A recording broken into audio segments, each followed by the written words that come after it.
evening po sa ating lahat. Good evening. So, ang i-discuss po natin sa gabing ito ay patungkol po sa paglago pailalim or growing deep. Yan. So, tayo po, pag nakakita po tayo ng puno, ang nakikita po natin na, okay, meron po ako ditong parang po ma-illustrate po parang maayos.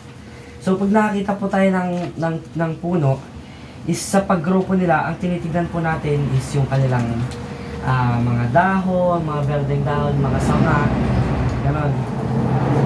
Pero ang isa po sa importante talaga na paglago sa isang puno ay ito po yung hindi po natin nakikita, which is yung kanilang ugat. Ito po ay ang paglago pailalim or growing deep, di ba? So dito po kasi sa i-discuss ko mamaya dito po sa Jeremiah is inihalin tulad po yung tao sa isang puno. So at yun nga po sasabi ko, growing deep, being rooted in God's word. Being rooted, ibig sabihin po is yung talaga pong nag-uugat. Saan po? Sabi po dito, in God's word. Yan. Kaya kailangan po nating lumago o lumalim sa salita ng Diyos. Kasabay po nito ang paglago ng ating pananampalataya. Yan. Kaya kailangan po nating palalimin yung ating pananampalataya. Kailangan po nating lumalim sa kanyang salita.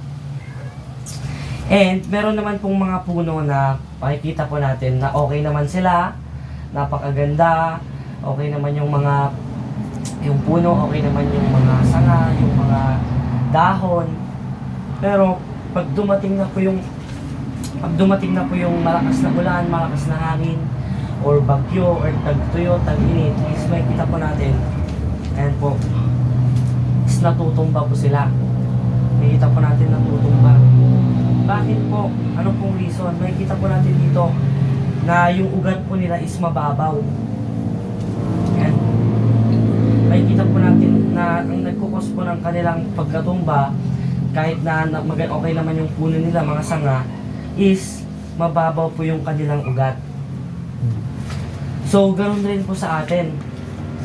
Kapag tayo po, ganito po na nakikinig po tayo ng kanyang salita, kapag nagme-meditate po tayo or nagbabasa ng kanyang words sa Bible, is ganito po yung mangyayari kung hindi po natin inunawa. Yung binasa lang po natin, yung mababaw lang po yung pangunawa po natin. Hindi po dapat ganon. Dapat po sa ating pakikinig, sa ating pong pagbabasa ng kanyang word is unawain po natin na dapat po is yung talagang maitatatak po sa ating puso at isipan. Yung dapat nga po hanggang sa hindi po natin nauunawaan is ulit-ulitin po natin kahit umabot ng 10 times, 15, 20, ganun po hanggang sa maunawaan po natin at pumasok po sa ating puso at isipan. At nang sa ganoon, hindi po mababaw yung ating ugat, bagkus is mas lalong lalalim. Yan. Okay, so ngayon po isdako na rin po tayo sa ating word. Sa ating word ngayon, which is makikita po natin siya sa Jeremiah chapter 17 verse 7 to 8. Okay, so babasahin ko muna po sa inyo ng buo sa Tagalog. Mapalad ang mga taong nagtitiwala kay Yahweh. Pagpapalain ang umaasa sa Kanya. Napakaganda pong pangako yan sa atin. Katulad niya ay isang punong kahoy na nakatanim sa tabi ng batisan. Ang ugat ay patungo sa tubig. Hindi ito manganganib kahit dumating ang tag-init, sapagkat mananatiling luntian ang mga dahon nito. Kahit hindi umulan ay wala itong aalalahanin, patuloy pa rin itong mamumunga. So sinasabi po dito na na ang taong nagtitiwala sa Diyos ay inihalin tulad po sa isang puno na kung saan ay po dito, katulad niya ay isang punong kahoy na nakatanim sa tabi ng batisan, at ang kanyang ugat ay patungo sa tubig. So yung ugat niya po ay umaabot hanggang sa tubig. So ang puno po na ito is rooted or malago ang kanyang ugat. Bakit?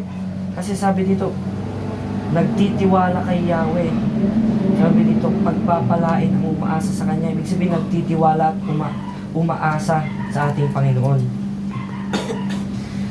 Kaya sinasabi po dito sa verse 7 na kailangan nating magtiwala sa Panginoon sa lahat ng pagkakataon. Kasi, sabi dito, hindi ito manganganib kahit dumating ang tag-init, sapagkat mananatiling luntian ang mga dahon nito. Kahit hindi umulan, ay wala itong aalalahanin. Patuloy pa rin itong mamunga. So sinasabi po dito na kahit dumating po yung mga bagyo, yung mga tag-init, or parang sinasabi po dito na mga problema sa ating buhay, ay hindi po tayo matitibag, or parang hindi po tayo susuko. Dahil nandun nga po yung ating pagtitiwala sa ating Panginoong Diyos. Kaya kapag atin pong ibinigay ang ating tiwala sa Diyos at umaasa po tayo sa Kanya, ito rin po ay isang way upang mas lalo pong lumago yung ating pananampalataya. Pag nagtiwala po tayo, pag umasa po tayo sa Kanya. At nararapat lamang po na yung mga kaalaman po natin, yung mga knowledge po natin sa salita ng Diyos, ay hindi lang po na naka-stuck lang po sa ating utak. Bagkus nandun rin po yung i-exercise po natin, or sabihin ko po na i-apply po natin sa ating pang-araw-araw na buhay. Kaya andun rin po talaga yung minsan po bilang isang tunay po talaga na Kristiyano is iaalaw po talaga ni God yung mga struggles, yung mga pagsubok, yung mga pagod, yung mga paghihirap sa isang totoong Kristiyano. Bakit? Kasi doon po natitest yung pananampalataya, at doon rin po natin maia-apply or maia-exercise yung ating kaalaman patungkol sa salita ng Diyos, para hindi lang nakastuck sa ating isipan. Mas maganda na ia-apply natin. Example na lang, kunwari, may mga pangangailangan, meron tayong mga kailangan gawin, may mga problema, tapos nabasa natin sa Bible na mapalad ang mga taong nagtitiwala kay Yahweh, pagpapalain ang mga umaasa sa Kanya. Di ba? Magtitiwala tayo sa Kanya, ibibigay natin yung 100% na tiwala, aasa tayo, maniniwala tayo sa Kanyang kapangyarihan, ganon. And isa rin yun sa way para mas lalong lumalim yung ating pananampalataya. Kasi pag hindi po natin na i-apply or na i-exercise yung ating pananampalataya, ay hindi po tayo lalago. Hindi po lalago, parang useless lang rin po yung mga nababasa natin kung hindi rin po natin ito na isasagawa sa ating buhay. And halimbawa na lang po sa isang tao. Kunwari po, ito lang po, sige. Kunwari po sa isang tao, kunwari po ako na maghapon po, kunwari po sa isang week or sa isang buwan is natutulog lang po ako, nagpapahinga, kakain, nood ng TV, mag-cellphone, magpapahinga, is ano po mangyayari sa katawan ko, ano po mangyayari sa akin. Andun po yung panghina, andun yung papayat, gano'n. Pagka hindi mo na i-apply or na i-exercise yung hindi ka nakakapag-exercise, gano'n. Pero kapag ang isang tao ay nagtatrabaho, gumagawa yung mga gawaing bahay, nakakapag-exercise daily, or kung ano man, basta nakakapag-exercise or doon, ano niya yung katawan niya, na-maintain niya yung katawan niya, ang mangyayari is lalaki yung katawan niya, na magiging fit yung katawan niya, or magiging maayos. Ganon din po sa sa ating pananampalataya. Na kapag hindi po natin na i-exercise ang ating pananampalataya, is wala po, hihina po ang ating pananampalataya. Or yung sinabi ko kanina, na hindi po tayo mag-ugat. Or di kaya mababaw lang po yung ating mag-iugat. Pero, kapag in-exercise po natin at in-apply po natin yung ating pananampalataya, yung ating yung mga knowledge po natin sa salita ng Diyos sa mga pagkakataon, is nandun po yung mas lalong lalakas yung ating pananampalataya, mas lalong lalalim ang ating pananampalataya. Kaya sabi po dito, we grow in our faith when we exercise our faith. Amen. Yan. So, ito po, kung Jeremiah 17 verse 7 to 8 is parang may kita rin po natin to sa sa Psalms chapter 1 verse 2 to 3. So tignan po natin siya. Awit chapter 1 verse 2 to 3.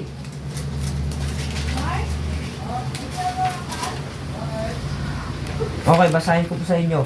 Sa halip kasiyahan niyang sumunod sa kautusan ni Yahweh, binubulay-bulay niya ito sa araw at sa gabi. Katulad niya ay punong kahoy sa tabi ng isang batisan. Isang sariwa ang dahon at namumunga sa takdang panahon. Ano man ang kanyang gawin ay siya ay nagtatagumpay. So yan, parang naihalin tulad lang rin po yung kanina dito. So yan, sabi po dito na sa sumunod sa kautusan ni Yahweh. Binubulay niya ito sa araw at sa gabi. Araw at sa gabi. Ibig sabihin na kailangan po nating pagbulay-bulayan, kailangan po nating unawain ang salita ng Diyos. Hindi lamang po sa ganitong Saturday, hindi lamang po sa Sunday. Bagkus sabi po dito, araw-gabi, araw-arawin po natin yung pag-meditate ng salita ng Diyos, sa pagbubulay-bulay ng salita ng Diyos. Kasi dito po mas lalo pong mapapalakas ang ating pananampalataya sa Kanya. Mas lalo po tayong magkakaroon ng kaalaman sa salita ng Diyos, at pagka mas marami po tayong kaalaman at nai-apply po natin ito at nai-exercise po natin ito, yun nga po, mas lalo pong lalalim ang ating pananampalataya. Okay, so balik po ulit tayo sa kanina po sa Jeremiah 17, 7 to 8. Basahin ko naman po sa inyo dito sa English. But blessed is the one who trusts in the Lord, whose confidence is in Him. They will be like a tree planted by the water that sends out its root by the stream. It does not fear when heat comes. Its leaves are always green. It always no worries in a year of drought and never fails to bear fruit. Okay. So sinasabi po dito sa verse 7 niya, na nararapat lamang po na meron po tayong confidence sa Diyos. Na alam po natin na lagi po siyang nandyan para po sa atin. If we have a confidence in Him, ay ibig sabihin po ay nagtitiwala po tayo sa Kanya. Nagtitiwala po tayo sa kapangyarihan niya, sa mga kaya niyang gawin sa atin. Ang magandang example na po para dyan ay yung hindi po natin pag-aalala or hindi po pag-worry. Kasi ibig sabihin po pag hindi po tayo nag-aalala or hindi po tayo nag-worry, ibig sabihin po noon is nandun po yung ating pagtitiwala sa ating Panginoong Diyos. Halimbawa na lang po, kunwari po, meron pong anak na bata na tumatawid po sa isang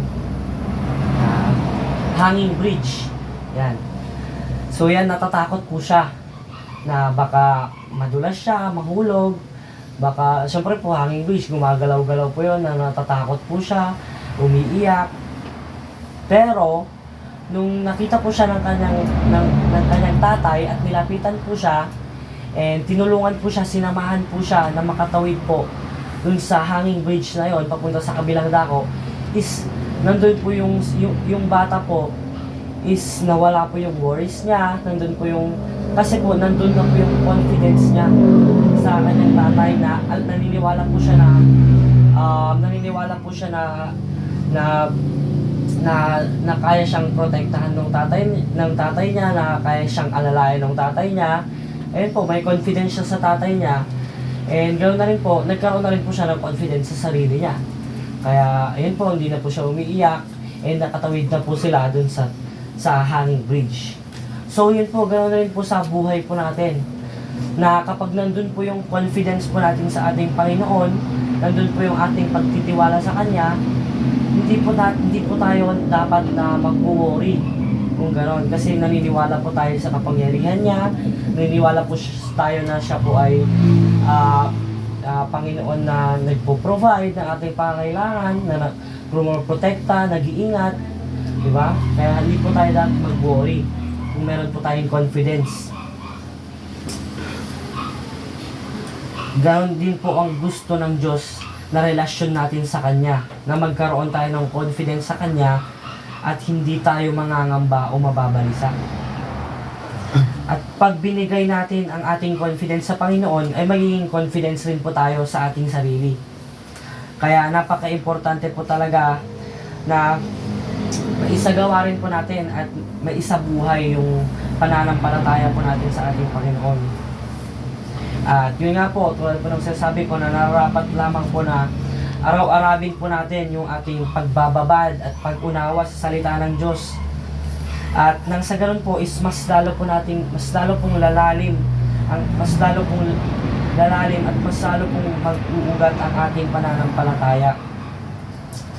At dahil po doon ay mas lalo pa po nating mapagkakatiwalaan na ng ating Panginoon ay makapangyarihan at kaya tayong